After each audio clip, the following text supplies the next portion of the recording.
نحمده ونستعينه ونستغفره ونؤمن به ونتوكل عليه ونعوذ بالله من شرور أنفسنا من يهدي الله فلا مضل له ومن يضلله فلا هادي له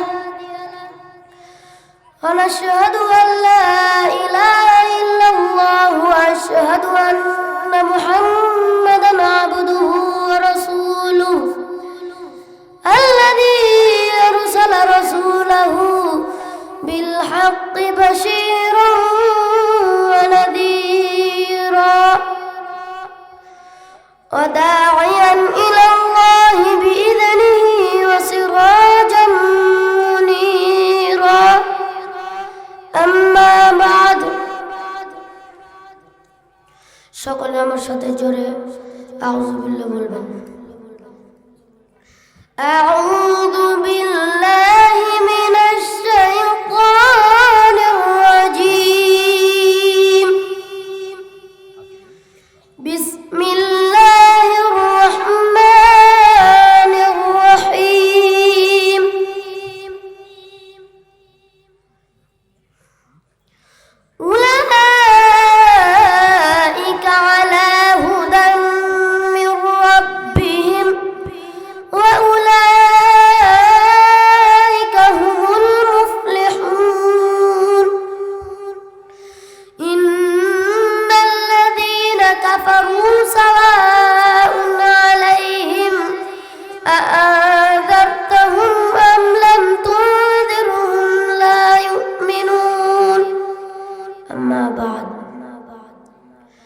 আপনারা বুঝতে পারছেন আমার গলার অবস্থা ভালো না, তারপরেও আপনাদের কাছে দোয়া চাই।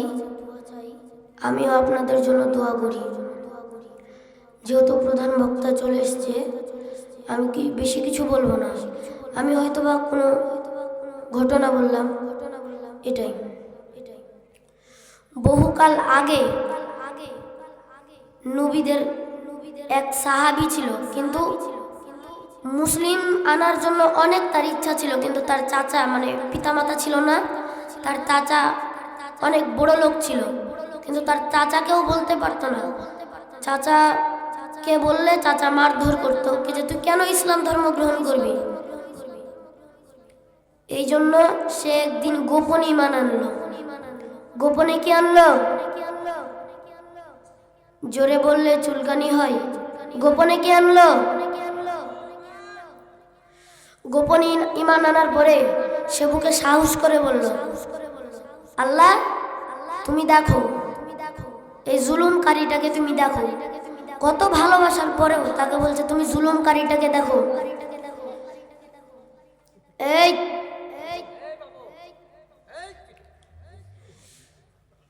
তার চাচাকে বলল, চাচা আপনি কি ঈমান আনবেন? চাচা বকলো, মারলো। আবার তুই ঈমান আনার কথা বলছিস? তখন বলছে আমি ঈমান এনেছি, তুমি কি ঈমান আনবা? তো বলছে শুন, তোকে আমি সব কিছু দিয়েছি, ওগুলা ফেরত দিতে হবে, আমি ঈমান আনবো না। তো বলছে ঠিক আছে, আমি ঈমান আনার জন্য সব কিছু ফেরত দিব। বলছে তোমার এই পরনের কাপড়টাও আমি দিয়েছি, এটা ফেরত দাও। ফেরত দেওয়ার পরে উলঙ্গ হয়ে তার মায়ের কাছে গেল। মা লজ্জায় নিজের চোখটাকে ঢেকে ফেললো। কি ঢাকলো? চোখ ঢাকার পরে তার ছেলেকে বলল, তুমি উলঙ্গ হয়ে কেন? বলছে মা তুমি তাড়াতাড়ি কোনো পোশাক দাও। বলছে কোনো পোশাক নাই, শুধু একটা ছিঁড়া কম্বল ছাড়া। কি ছাড়া? ছিঁড়া কম্বলটাও। বলছে তুমি তাড়াতাড়ি ওটা দাও, তুমি তাড়াতাড়ি ওটা দাও। দিল। মাথা ঢাকছে তো পেটের নিচ আর ঢাকে না, পেটের নিচ ঢাকছে, মাথা ঢাকে না। কষ্ট মষ্ট করে গায়ে দিল। মা তাকালো, বললো কি যে সব ঘটনা বল, কি হয়েছে? সব ঘটনা বললো। বলছে আমি ঈমান আনবো, আমি নবীদের মসজিদে যাব, মসজিদে নববীতে যাব। মসজিদের নাম কি? মসজিদে নববী। মসজিদের নাম কি?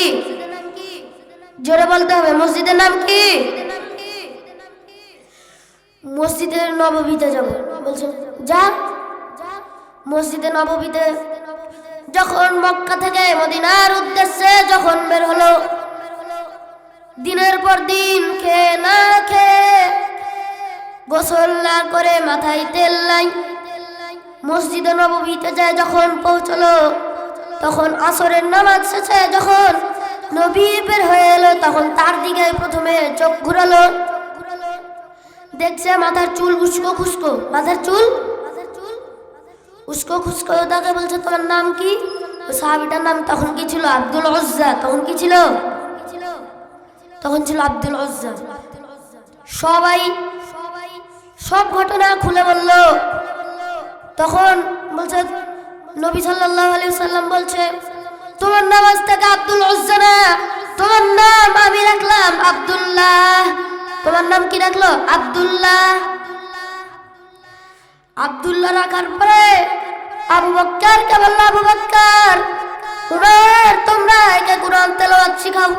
কুরআন তেলাওয়াত শিখলো, কুরআন তেলাওয়াত শিখালো। প্রত্যেক দিন ফজরের নামাজে ওর নামে কমপ্লেন আছে কি যে ওই প্রত্যেক দিন রাতে তাহাজ্জুদের নামাজ পড়ে, কিন্তু অথচ কুরআন তেলাওয়াত করবে, চিল্লিয়ে চিল্লিয়ে ওর জন্য আমরা ঘুমাইতে পারি না রাত্রেবেলা।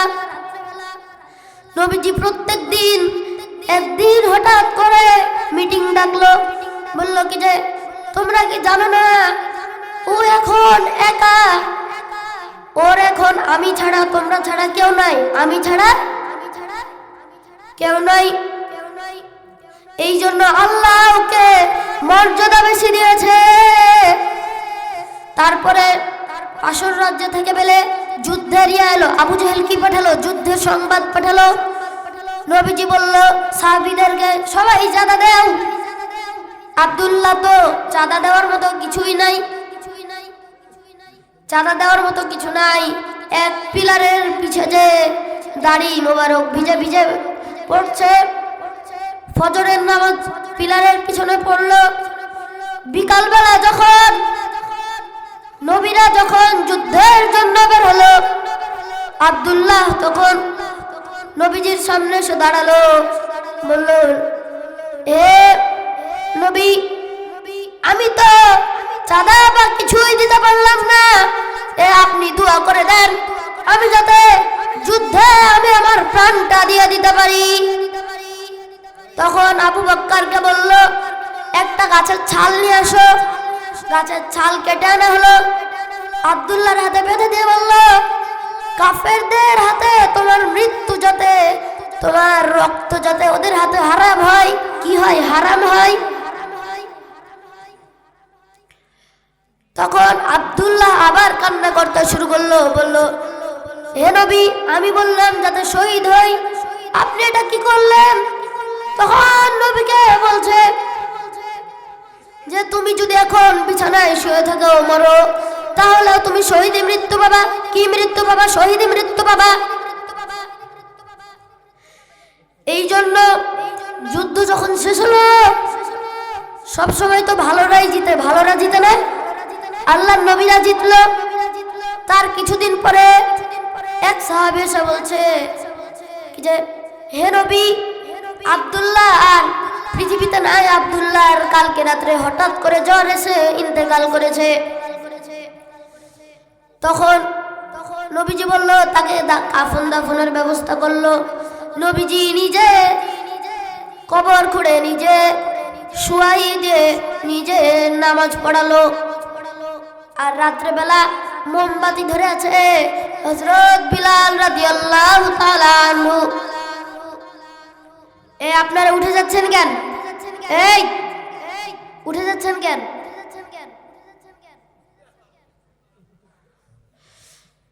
যখন